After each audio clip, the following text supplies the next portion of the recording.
What's going on, ladies and gentlemen? Welcome to another episode of the Ball to Bowl series. As you guys know, we love to take the time to sit down with real men and have real conversation about hair loss and about manhood. Today's episode will be very, very unique and very focused on manhood because I got my brother, Harry Evans of Hill Black Man, joining us today. Harry, talk to the people, give them a quick introduction, man. Let them know what you're up to, bro. What's up, everybody? My name is Harry Evans. I am from Milwaukee, Wisconsin. I am the founder of Heal Black Man. Heal Black Man is a nonprofit organization, but basically the mission and the goal is to basically make people more aware or get our Black men's attention and make it cool to take care of your mental health. So introducing healthy coping mechanisms to Black men. So right now, healthy or a popular thing that's going on with us is yoga. So I'm holding Black yoga classes. So taught by Black men, and then all Black men, what would I say? attending the classes. Afterwards, we spend a little bit of time talking about anything that we need to get off of our chest. So the main goal is to get men, Black men, to come together and actually express their feelings. So that's a little bit about me, man. I'm married 9 years. I have 3 children, 5, 3, and 1. So my day is, and my life is pretty hectic, I would say, but I learned to thrive in control chaos, I guess. My wife is an entrepreneur as well. She is full-time photographer.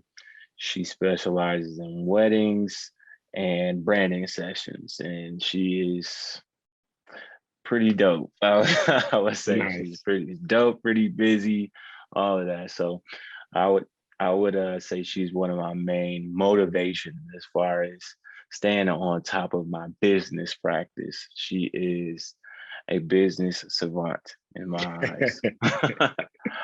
We love it. We love it. Bro, I want to dive into the yoga really quickly, man, because a lot of men, quite frankly, don't do yoga, may have heard of it, may think of it as a exercise situation primarily for women. So how did you get into yoga? What are the benefits that you've seen for yourself? How I got into it. I would say my first introduction to yoga really started with working as a personal trainer. So set aside from Heal Black Man, I worked in wellness as a personal trainer for 10 years. And I still do a little bit part-time, but I've been kind of busy developing, Heal Black Man. So I kind of took a step back from it. But my introduction to yoga came that way. So working or training in gyms, and one of the main things at the last gym that I worked at, they require personal trainers to be able to or have to teach complimentary classes if somebody like called in or something like that. If you were there and available, then they'll have you go in, like, hey, you on call, man. Somebody called in, a yoga instructor, and you got a class full of people who show up for these free classes, and you got to be available for them. So it kind of started that way, I would say. And because of that, we would have team building sessions and stuff like that, where we would take these classes so that we can know at least base level how to get through 60 minutes of somebody calling in, basically. And that was the root of it. From there, I got a little bit more invested in it, where I took a class called Body Flow, where it was yoga and Pilates, like a fusion class or hybrid. And that was where actually I found myself core-wise being in the best shape ever. And then from there, I kind of like fell off the wagon a little bit, and then getting back to it really came from, I would say, the pandemic, and then having so much on my plate to where, I'm trying to find a new balance for myself as a parent and a business person, a parent of 3 and a husband. I can't leave that out. You have to have balance in your household. So me being a gym rat and being able to, stay in the gym for hours like I used to when I was in my 20s and, early 20s all the way up until probably 20, probably 26, 27 is where things kind of started shifting. That's about the time I started having kids, but Yeah. finding that finding that new balance, that was kind of where this all came in.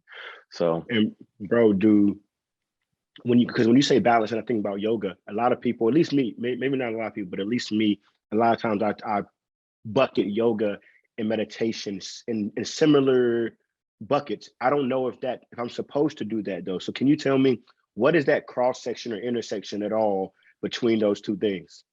they are very close to one another.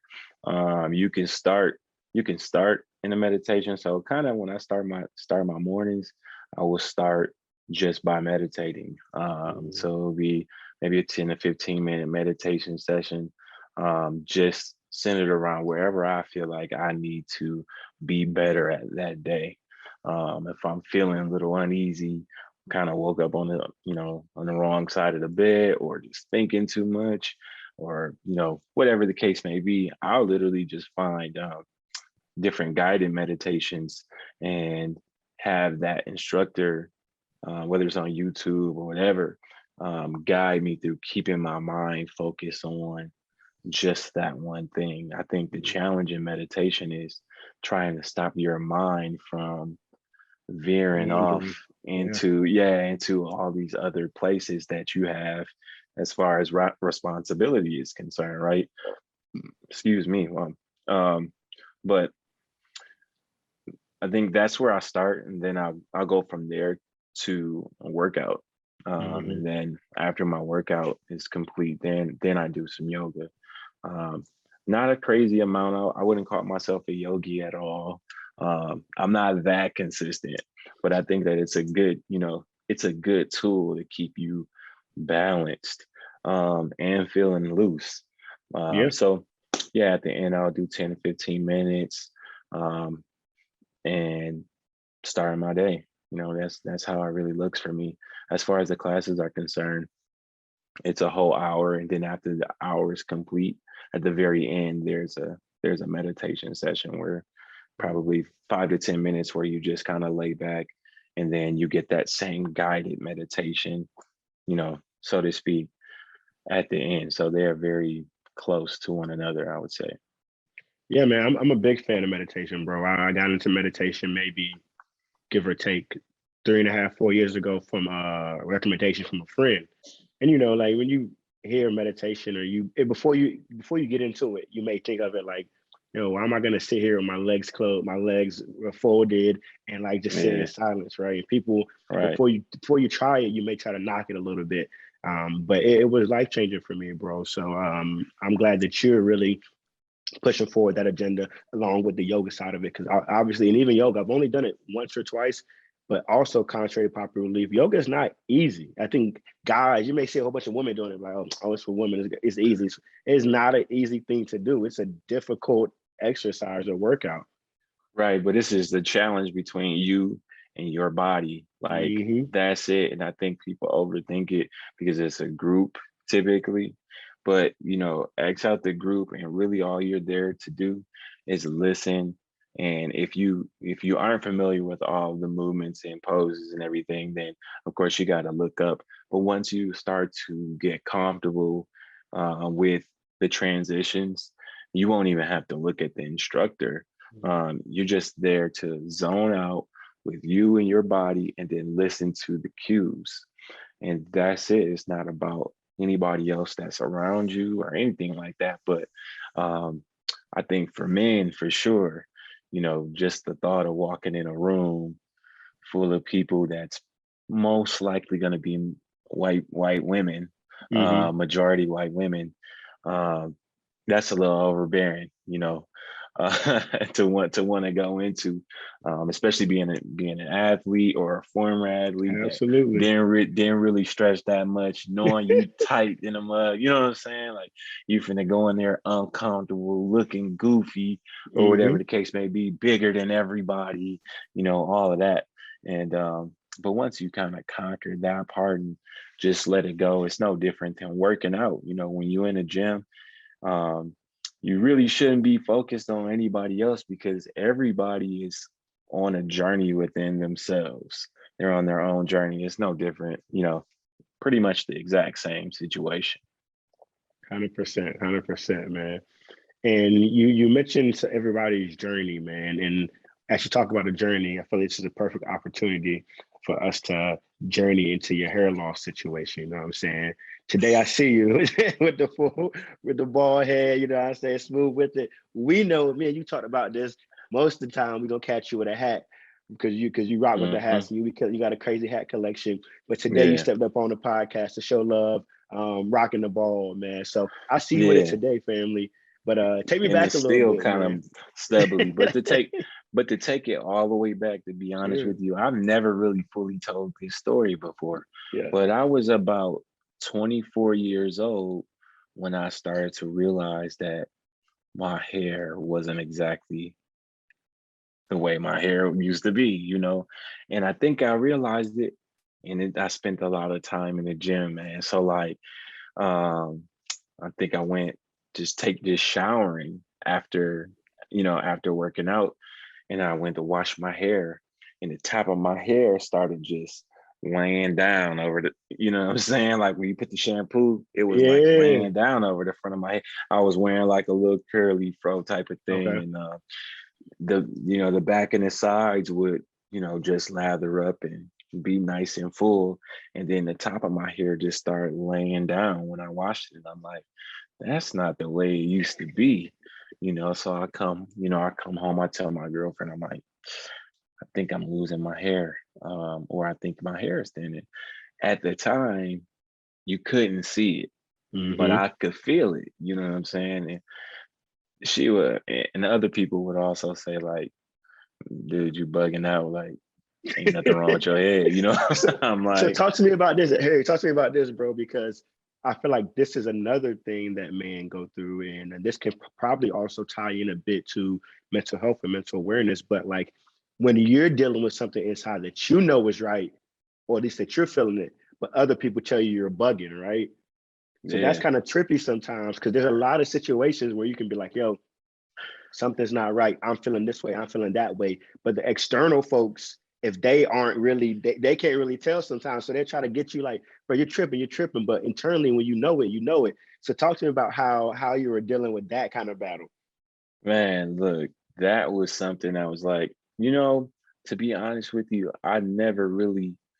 um, I never had nightmares, about losing my hair. I've always been a fairly confident guy where, growing up, I would rock my hair seasonally too. So like when it was warmer out, I wore in a low cut before. I've worn a fade.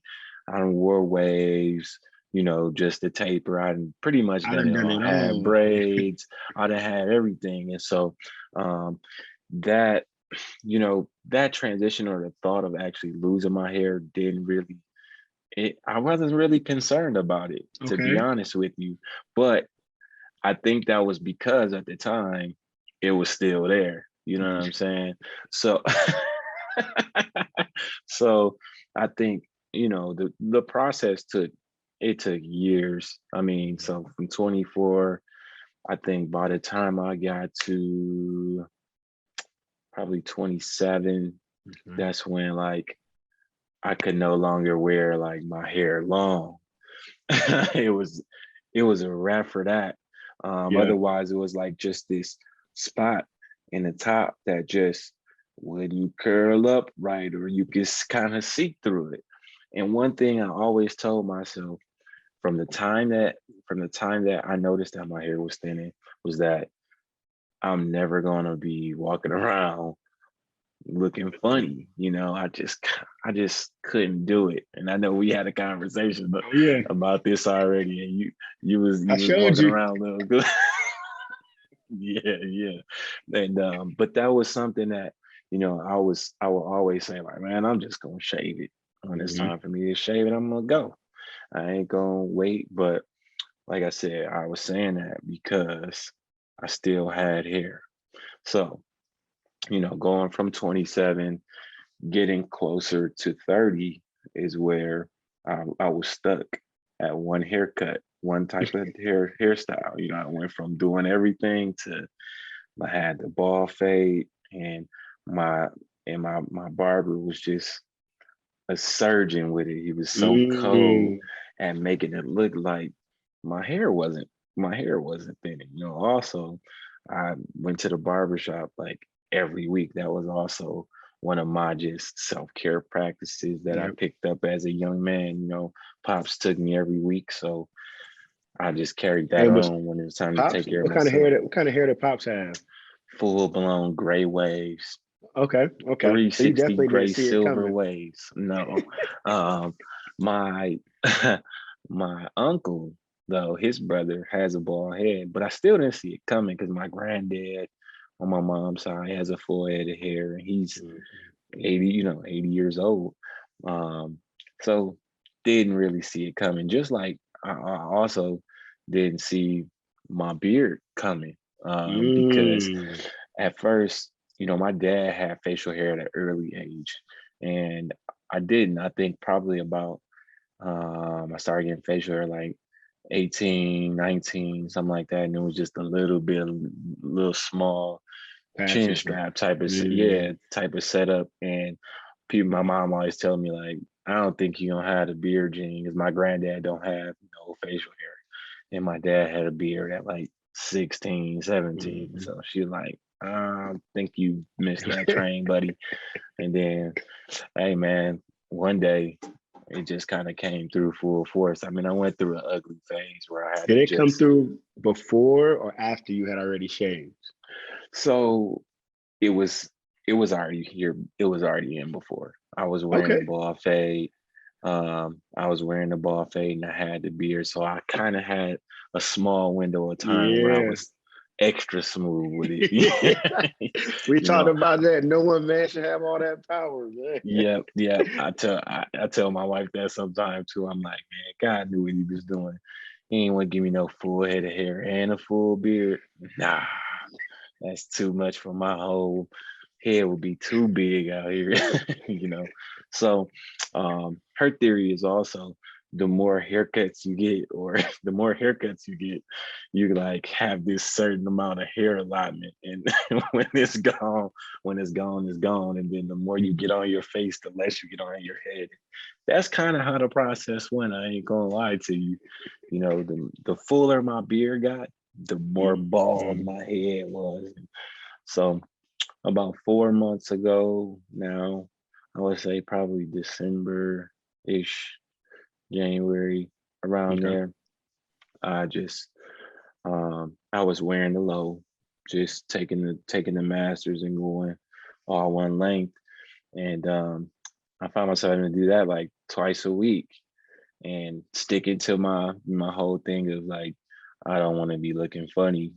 Day three of doing it like that, you can start seeing like the whole top of my head looking real thin. So I'm like, I think it's time to just shave it. So I went I went with the with the T liners, Yep. and just shaved it off. And then I found like I started feeling like that was taking too long.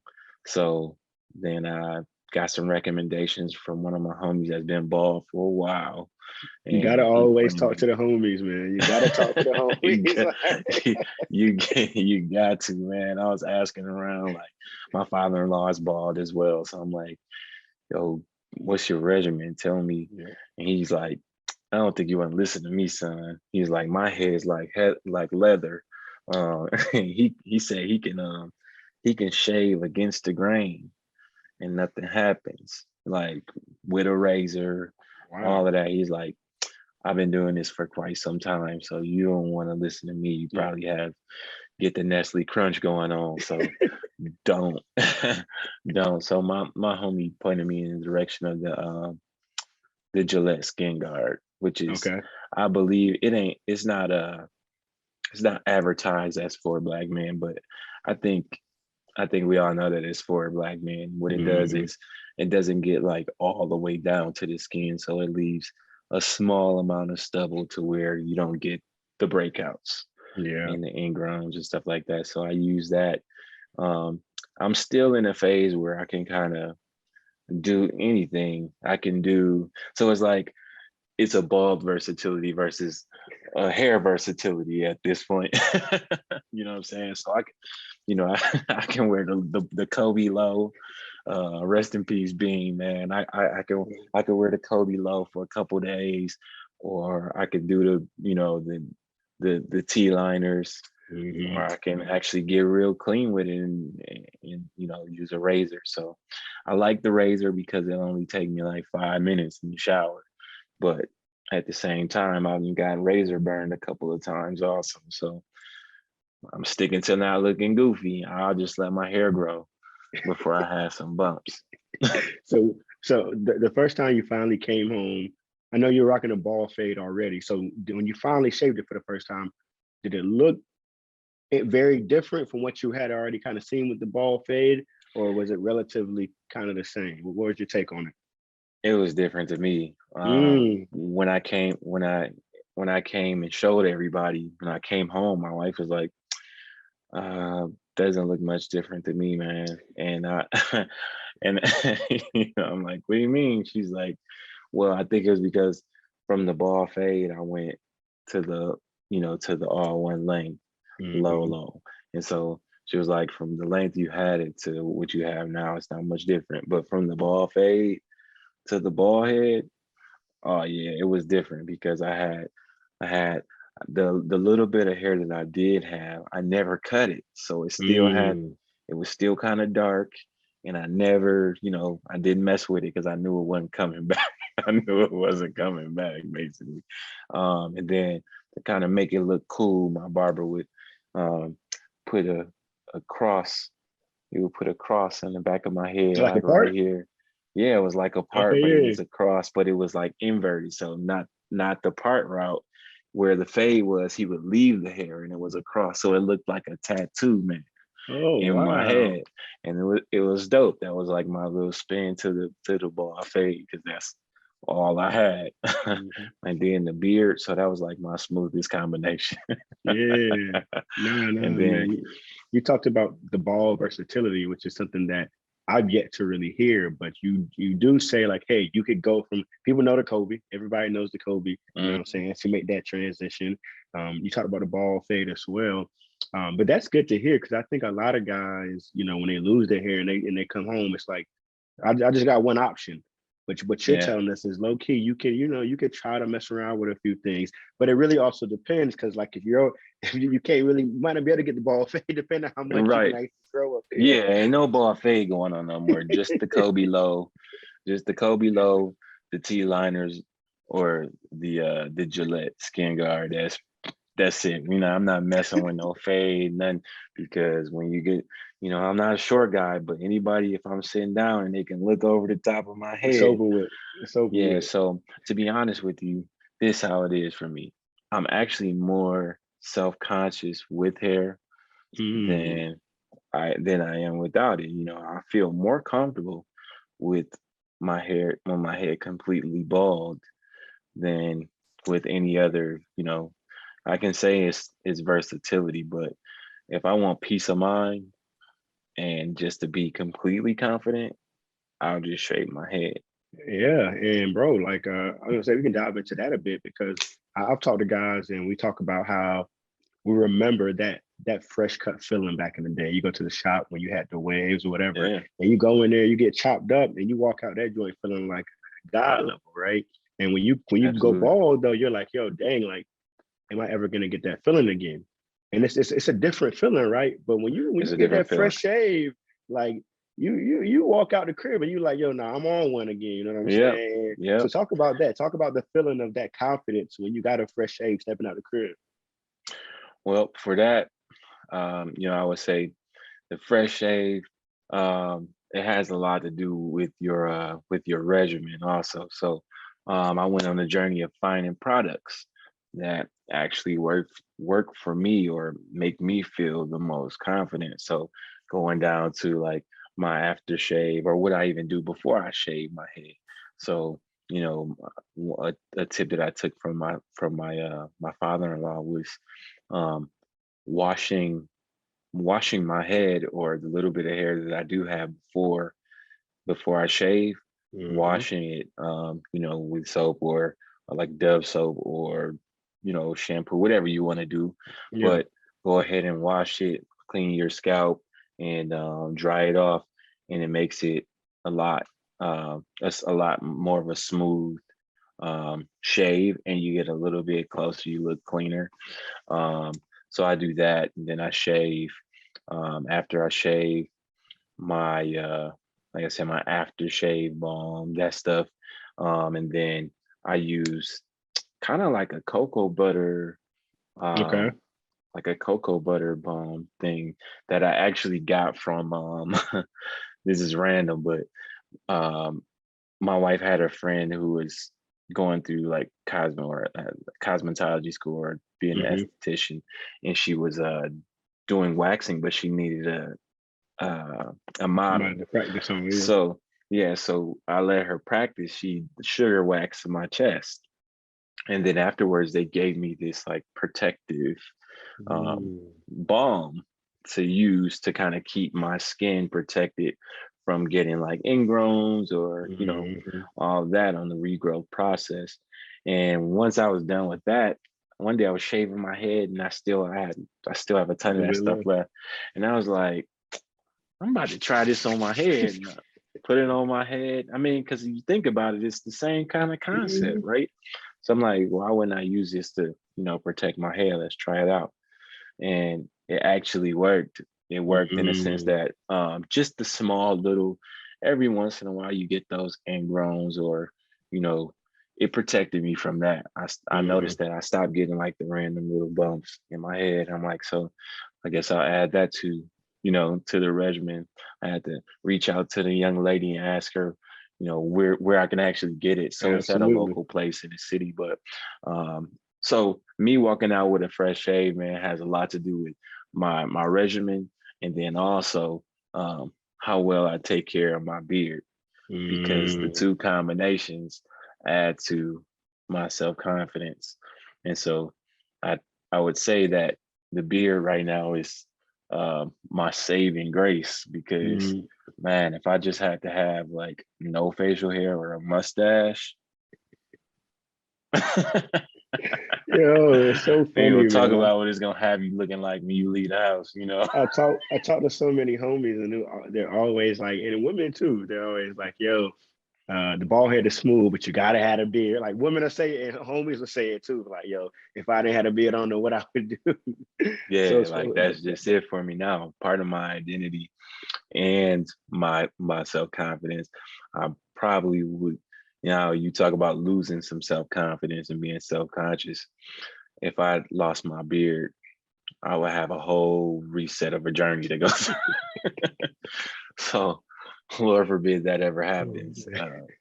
But my new thing is I'm starting to gray, and okay. that is making me. I don't feel bad about it, but the texture is coming in like down here Yep. underneath, but the texture of gray hair is like really dry and straight. It's just not the same texture of the rest of your hair. They kind of stick out, dunk, dunk, dunk. And I don't like that, and I think it's causing a lot of dryness in my Mm. beard. So like I get these dry patches underneath where I feel like the hair is breaking off, Yeah. and then now I got a shorter side over here. And so when they first started coming, man, I was like just taking scissors and snipping them out. But I feel like they know, because they come back tenfold. Yeah. Oh, okay. So So, the grays. Yeah, I think I've seen like one or two so far. And the first one I saw was like, well, it surprised me. But I actually was in Atlanta this past weekend. One of my homies who was my age, he's starting to gray like crazy in his hair, on top of his head. I was like, yo, are we at that age already? 31, 32, where it's like, ain't that crazy, man? yeah. Yes, we're there, because even with the stubble I got growing in, like it's some silver stubble in, all up and through there. So, yeah, we here, Time and time I flies, can't man. believe it. I feel like I was just checking into my high school game. basketball game, for real, Time bro. flies. Like, Time yeah, it's flies, super bro. fun. But But that's that go ahead. that no, that's dope because to me that's another segue here when we're talking about how time has flown and what we're seeing. We're talking about how we're seeing ourselves age from a physical standpoint, aesthetically, but there's also aging and developing from a mental standpoint. And one of the big things we talk about on the podcast is manhood and developing from boy to man. I know you have a really cool story going from boy to man. Like you said, you mentioned earlier, you've been married, was it 9 years now? Yeah, it'll be 9 years in July. Hmm. So you kind of when we talk about it, like you left the game relatively early. So Man, hung it up at 23 years old. almost basically a year or two after college, shortly after kind of graduating type of thing. So talk to me, bro, like what you saw in terms of like how you had to change um, in terms of what your vision of manhood was when you decided, hey, I'm gonna make this woman my wife. Well, man, that is that's been a huge part of my identity and a very large journey.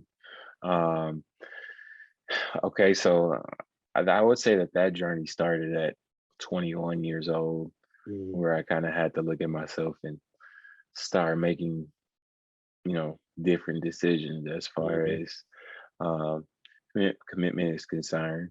And at 23 years old, 22, I proposed to my girlfriend of 7 years. We've been together for 17 years since we were 14 years old. So after 7 years of being together, it just seemed like that was, it seemed like we were wasting time, or I was basically Mm-hmm. kind of holding out or whatever. So um, I went ahead and proposed. But, um, Question, bro, as before we far get as, to there, mm, question on that too. I'm not married, so this question is strictly to for somebody like you. Like I know a lot of friends who may be in a relationship for like X amount of years, and they start feeling the pressure to propose. And you mentioned, you said, okay, it feels like maybe we're wasting time. How do you feel like you know when it's time, and or do you feel like there needs to be a subscriptive type of like timeline, like, oh, you need to be together for at least 3 or 4 years? Or do you think it's just kind of like a type scenario? Because I see a lot of guys that I feel like sometimes they feel like the time pressures them, like after a certain amount of time, and I was just pressure, you need to do it. How did you know it was the right time, kind of thing? um, well, I would say, hmm, the way I knew it was the right time was just that um, I actually sat down and had a conversation with my wife. It was my girlfriend at the time, and we had a conversation centered around making the next step in our journey together. Um, and I shared with her that for me, um, at first I really wasn't on board with making the decision. It was like I wanted to um, move on to the next phase and be married. But I felt like as a man, um, as a young man, I felt like I had so much that I needed to accomplish and find on my own. And that I felt like that was holding me back from, you know, that was standing in the way of me making that decision. And, to be honest with you, uh, my wife actually helped me transition into that phase because I wasn't all the way sure that it was my time to make the decision. And the way she did that was during that conversation. I went down the list of all these things I feel like I needed to do, and she was like, "Well, like, why can't we go on that journey together? Like, why can't we do those things together?" And I never honestly thought about it that way. I thought about it as, you know, these are some things that I just need to do on my own. And when she said that to me, I was like, wow, those are like pretty strong words. And honestly, that changed my thought process on it. With us being together for so long, it showed me that she was committed to me and, you know, my journey, Yeah. whether it be ups, downs, whatever the case may be. Um, Basically stating that she was here for that ride. And with hearing those words, it kind of let down that guard for me to um, go on this path of life and achieving things, or finding myself on my own first. And so Yeah. that has a lot to do with um, why I created Heal Black Man, though, because okay, I let that guard down and I made the decision. That doesn't mean that I wasn't getting ready to face some of the biggest challenges of my life. And so I think that was the perspective that, as a young man, you still don't get a grasp on. You don't get that grasp on the fact that life is getting ready to happen, so Hmm. much so that you would not believe, you know. And so um, what I would tell another man is, uh, you don't know when the right time is. Okay, you do know, and the time that you know is when you know what self-love is for yourself. You know what I'm saying? Mm. So if you can love yourself in a sense that you know what to give yourself, and oh, it kind of broke up a little bit. You know what to give yourself, and you're not reliant on somebody else to um, give that to you or fulfill your happiness for you. Then you can embark on a journey of taking responsibility or loving somebody else. Does that make Bro, sense? it does, man. But I want to, I like this part because I went through something similar, and we talked about it, the first time we chopped it up, man. But I was dating somebody, say 2016, 2018 time frame, 2019 time frame at least. And we had been dating for a little over 3 years, and she also was ready for the next step, right? But I was in a place in life where I didn't feel like I had a full clarity on like my direction or my vision. And I felt like until I had that clarity and knew what I was working towards, that I couldn't prioritize a relationship. I couldn't give her what she really needed. And she would tell me the same thing. She's like, I can help you with that. But there was something in my head that for some reason, what I felt like I needed to do it by myself. I felt like this is like, no, you can't help me. This is something that I got to figure out by myself. And I don't know if it was pride. Um, I don't know if it's just growing up being told that you're a man, figure it out. I do think there was a part of me that felt like, hey, I'm not even sure where I'm going, so how can I bring you into this? Because I'm supposed to provide for you. I'm Yeah, you supposed to gotta take have a care of you. plan. I gotta have Yeah, a so plan. If I didn't feel like I had one, so to your point though, bro, like the men feel like you got to do it by yourself. Or without that plan, nobody else can help you. But you realize you let your wife tell you that, hey, like I can help you with all of that, and you were able to let that guard down. Talk about it, yeah. man. So yeah, I let that guard down, and I went full force. At that point, nobody could tell me anything different. To be honest with you, my dad tried to kind of trying to stop me, in the Mm, sense that he was telling me like, man, you broke, bro. Like, you don't have no money. You know what I'm saying? How you gonna take care of a woman? Like, it's not that he didn't think that she was the right person for me. He was like, I like Amanda. I think that she's great for you and all of that. But how you gonna do this? He just felt like the things that I struggle with mentally. Um, he was actually on that track where he was like, hmm. man, you want to get your finances in order, and live life on your own for a little bit. Make sure that you can take care of your own and hold it down by yourself first, and then you can do that. But nope, I wasn't trying to hear it, man. I went ahead and I went ahead and did it anyway. I basically told him like, hey, y'all want to be a part of this? You want to help? If you don't want to help, we're gonna do it anyway. So, um, you know, what do you want to do? And so it fell in line with that. But I grew to realize and learn exactly what he meant.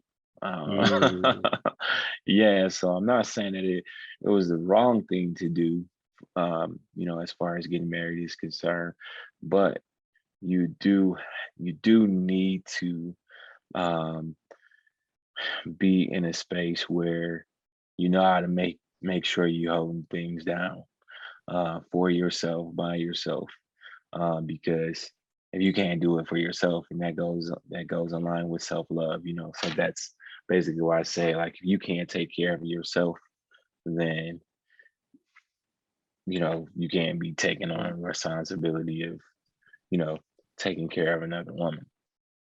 Um and you know basically that was the whole part of my journey, man. It wasn't that I couldn't take care of myself, but I didn't have a lot of experience, existing on my own.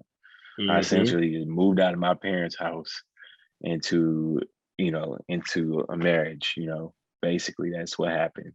And you know, at 23, I got a pretty good job, Mm-hmm. um, working for Spectrum or Time Warner Cable. I worked sales and customer retention. So I was the person you called when um, you want to turn off your cable or the cable wasn't working, and you just call like, "Hey, turn this off." I'd have had it, Mm-hmm. and I was getting cussed out all day, but um, it was very my it was rewarding monetarily, and Yeah.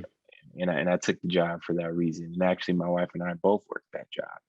Okay. And so, at a young age, things change pretty quick, coming from getting married at 23. And when we got done with everything, man, we was broke. When like after the wedding, we went on a honeymoon and went to Jamaica, and we got back, we had our apartment, we had a little bit of furniture, and we had like $500 saved in our bank account. Mm-hmm. And, you know, within probably a year's time, we both end up working for Spectrum, and things changed significantly. We went from like having $500 saved in our bank account to having months of Savings. rent Yeah. paid up, and we traveled the world, man, for 3 years, 3 4 years, from 23 to 27 when we had our first kid. So um, everything seemed to be peaches and cream, bro, to be honest with you. um, I thought this was just life, and Yeah. this is it. I'm like, people were acting like this was so hard, man. This is a piece of cake. and, and because I had the money coming in, Mm-hmm. everything was working on that tip.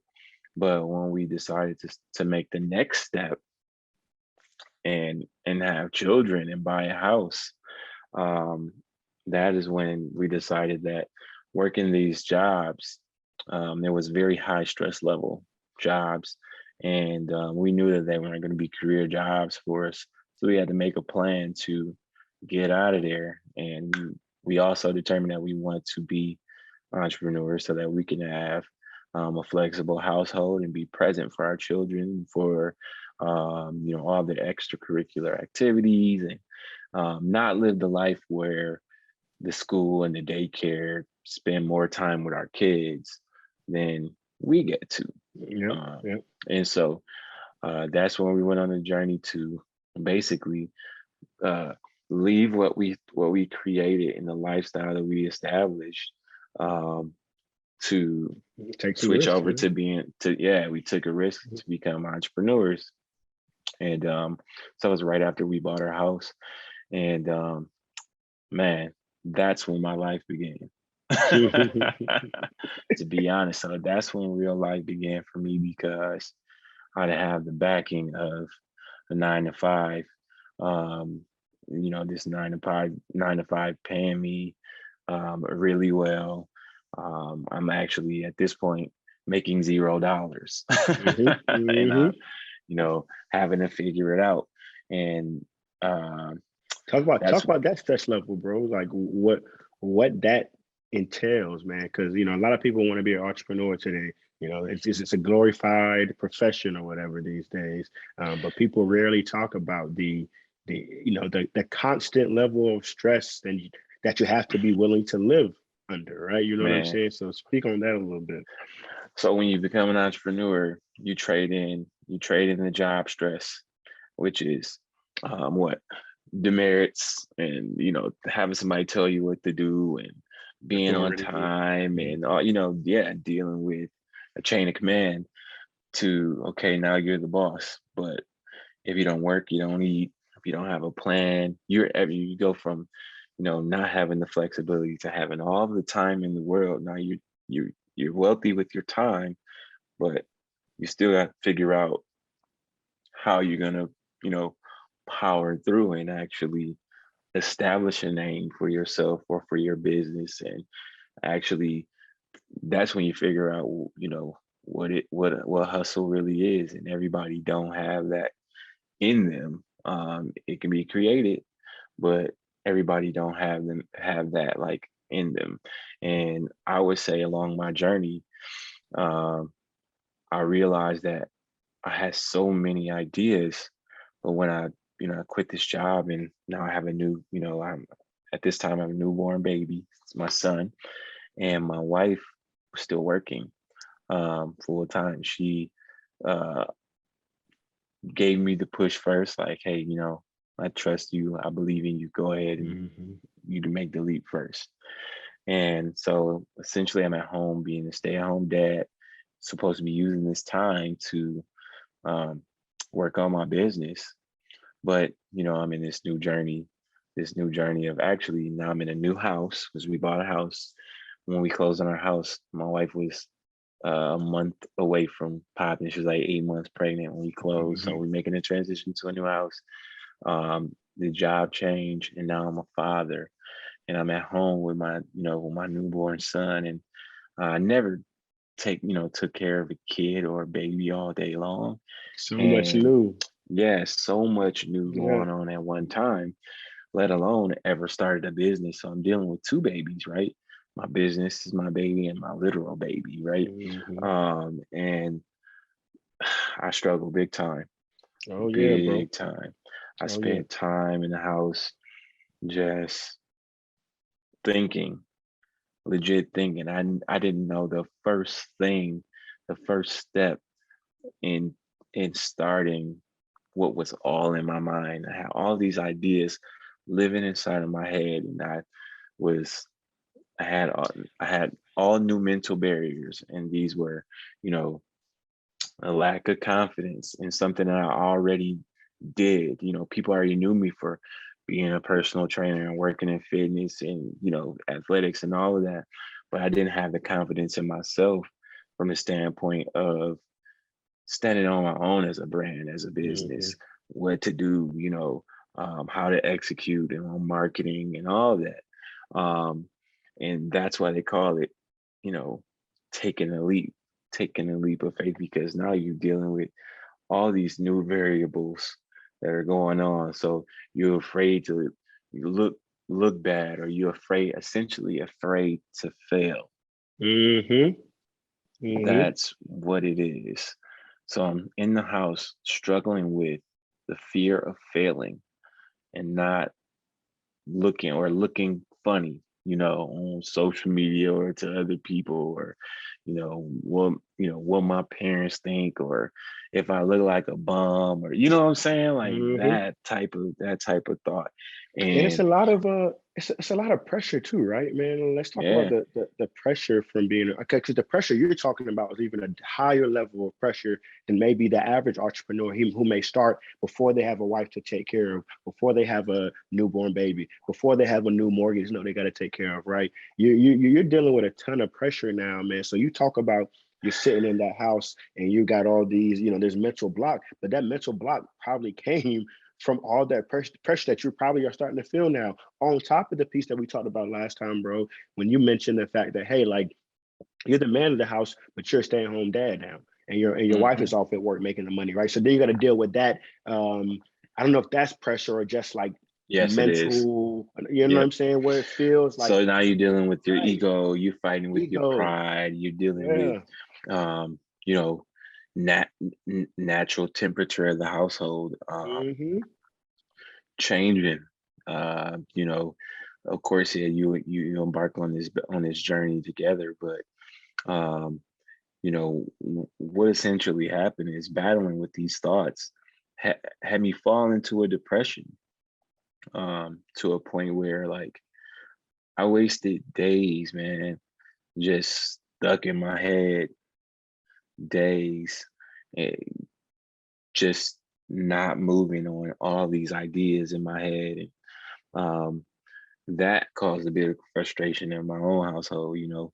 So it appeared on outwardly, it looked like I was just being lazy, you know, or that, you know, I was wasting time. And so that definitely brought on some frustration, you know, for my wife. I mean, she going home, I mean, she going to work every single day and she coming home and I ain't got no update for, I ain't, you know, I haven't done anything to progress Mm-hmm. in creating, um, what she has faith in me to create. Um, so now that creates more pressure, you know, and then not realizing my own for my own self that I was depressed.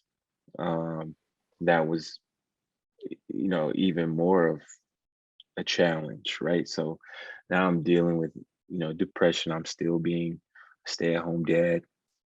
Um, and I'm dealing with the fact that my wife ain't too happy with me Mm-hmm. and my yeah, and you know, in my productivity. And I can't find the words to explain that I'm depressed. Um, and so I was lucky to uh I had some spurts, you know, in and out where I was, you know, I was actually working, but I wasn't really pressing through to my full potential. You know, I was Mm-hmm. training here and Mm-hmm. there, and then um, eventually it picked up. But it took for usually it takes for somebody to have to get help or an event to happen in their lives where they have this like this awakening where Mm-hmm. they kind of snap out of it. And for me, it was an event that happened because along this journey, man, we end up having a second child. And during that time, the event that took place was her birth.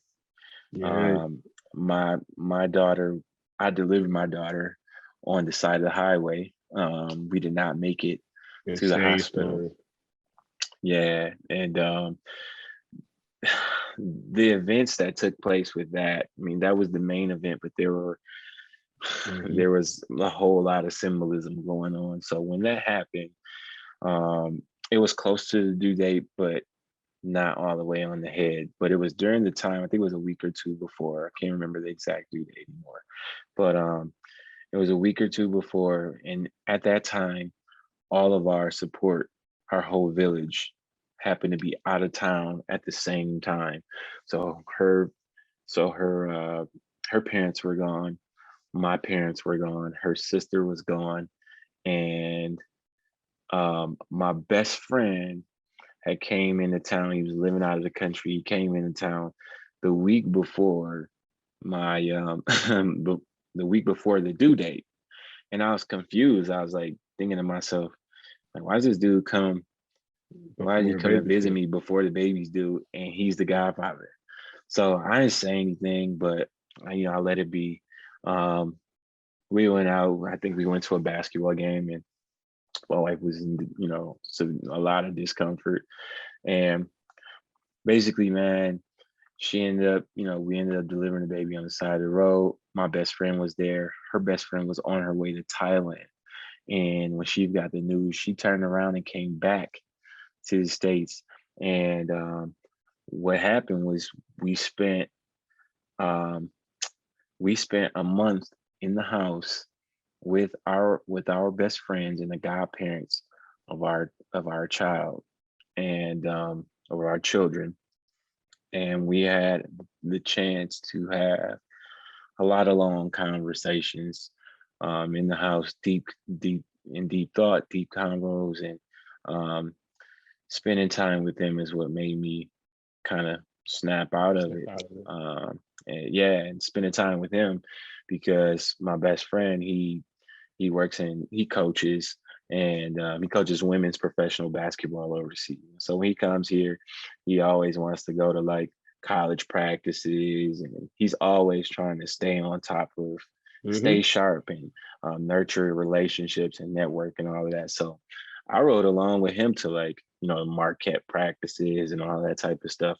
So what a part of my awakening was that we went and we spent time there, and all these people at these colleges and at these universities, there were a lot of the training staff, coaching staff that I already knew. Mm-hmm. And you know my buddy just came out and he told me like, man, when we were riding in the car, and he was like, dude, like, what are you doing, man? And I'm like, what do you mean? And he's like, dude, you know all of these people already. These people know you. Like, why aren't you tapping into the fact that you have this network already and Mm-hmm. that you have this natural gift? Like, what are you doing? And that that in itself just helped Put me that to mirror in wake front up. of you. Mm-hmm. Yeah, it helped me to wake up. And so um yeah, that's it, man. That's what So, happened. so, bro, when you look back and wait, so this was how many years ago now? My daughter's 3, so 3 years ago. So when you think, you kind of just walk me through it again, So when you reflect on that and think back on that, what do you take from it today? Oh man. uh well, what I take from it today is everybody is so perfectly imperfect, and you never know. Everybody is uh, susceptible to experiencing um, depression. Um, Sometimes you don't even realize it. In my case, I didn't even realize it until I snapped out of it, and I'm like, now I'm on the outside of it, and I'm looking like, man, I was depressed. Mm-hmm. I really was, and my wife was frustrated with me, and I couldn't even find the words. And what I find is that after doing a little more research, because now, I've started Yo Black Man, and that's centered around the mental health of the Black man. And what I've grown to learn is that that is one of the symptoms of depression: the lack of words, the lack of being able to express what's going on inside you. Um, and so that's why you need therapy. That I would say that would be the number one, the number one tool or resource that you would need to seek. That and some spiritual grounding. You know, I'm a believer in Jesus Christ, but whatever your your spiritual belief is, um, you want to be grounded in that, and seek sound counsel. That would be my number one takeaway from that, and surround yourself with people that truly care and love you. um you don't have Your friends aren't your friends if you can't have that conversation in the car that I have with my homie. you know Mm-hmm. the ones that's going to sit and watch you uh basically crash and burn, and the ones you got to cut out, because friends don't let friends do that. Yep. They hold each other accountable to what their potential is and what their dreams and aspirations are. And when you see someone veering off the beaten path, you grab that brother and you let him know, hey man, this is not of you. This is not where you said you wanted to go. What are you doing? How can I help? And that is the essence of Heal Black Man, because there was times that I sat in the house during the pandemic, um, or even before that, and I'm just thinking to myself like, what do I do? How do I Mm-hmm. how do I move forward? And that's the answer. Heal, black Question. man. Question to that point, bro. You mentioned therapy a few times, and we've talked about how like yoga, meditation can be a form of therapy. What are the other forms, bro, that people aren't thinking about? One that people aren't thinking about for sure is I started golfing last year, and that is one of the most, like, I would say, tranquil uh situations. I Just being out in nature with uh it embodies some of the same challenges that yoga does, and it may sound weird, but like I said, yoga is about a challenge between you and your body. um with golf, it's a challenge between your mind, your body, and the course. Mhm. And so you're out in nature and you get to um, zero in mentally. And if you can focus on the course, it's almost impossible to think about anything else. So it's kind of like, there's some similarities there when it Okay. comes to just, coping with things. You're not inside a room where you tend to confine yourself when you are depressed. You get to get out, get some vitamin D. There's a lot of benefits. Yeah. Social aspect, people, a lot of times you go out and you go off with people. You socialize. Um, I've met a lot of people on the golf course. I've met a lot of people on at the driving range. Um, so that's one that I think is a sleeper. Okay. Um, Picking up golf, man, or picking up something, extracurricular. It doesn't have to be golf, but that's one for sure that I picked up, and I just love it to get out, you know, 7 a.m. tea time, and you get out there, with some good people, and or with just one other person, and you can just hear nothing but nature and silence. You can tell people are still in the bed. You know what I'm saying? Like the world isn't all the way up yet, Hmm. and Hmm. it is the one of the most peaceful things I've ever done, to be honest with you. And I couldn't believe that it took me till I was 31 years old to pick it up. So that's one for me. No doubt, no doubt. I actually started golfing myself a little bit over the pandemic as well, and I can actually definitely second what you're saying out there. When you're on a course, you do kind of feel that one with nature, and golf is one of those sports that you kind of need to be siloed in to be able to actually be any good. And I mean, because it is a tough sport to play. So that shout out to that golf shout out, man. Anybody that's trying to figure out ways to kind of be active and be able to kind of be one with your thoughts. Golf Guys, is definitely man. a good way. Yeah, because But like you think about like at 9 holes, if you have a beer or something like that, now your game shifts. hmm You know, hmm I mean, it can go good or it can go completely down the drain. So you talk about like, being mentally zeroed in is definitely a challenge. Um, the course is the challenge, your mind and the course. 100%, 100%.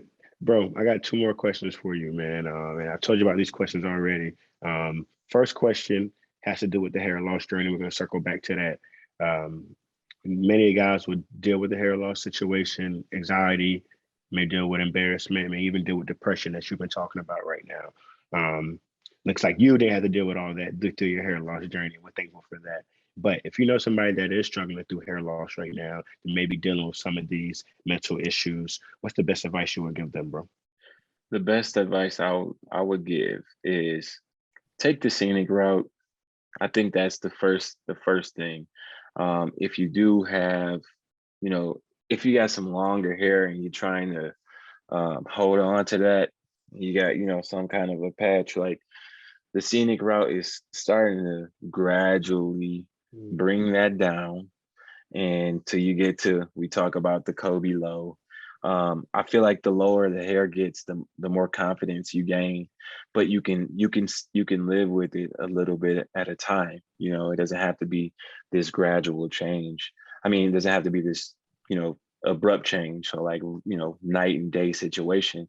I think that with anything, as far as lifestyle is concerned, your hair is a part of your livelihood and your lifestyle. So, I mean, it's no different than going to the gym. I feel like this is all under the same umbrella of wellness in general. So, when as a personal trainer, uh, you know, dealing with new clients that never worked out before, or you know, their diet was completely out of whack, you know, the best advice I can give them is just take it a little bit at a time. Mm. You know what I'm saying? You don't have to turn into this health guru tomorrow. You know, tomorrow it's gonna be very overwhelming and you're gonna feel susceptible to like quitting when you do it that way. But if you gradually change and tweak things here and there, before you know it, you'll be fully, you know, fully transitioned and you'll be home basically. So if I can help those two things, you know, kind of come together, you know, kind of look at it just like that, except with your hair, you know, take the scenic route. And I think over time, you just become more comfortable with what you see in the mirror. And honestly, being bald, the ladies like that better anyway, you know. So I said my wife likes that better anyway. That's what I meant. Uh, My man, my man, my man.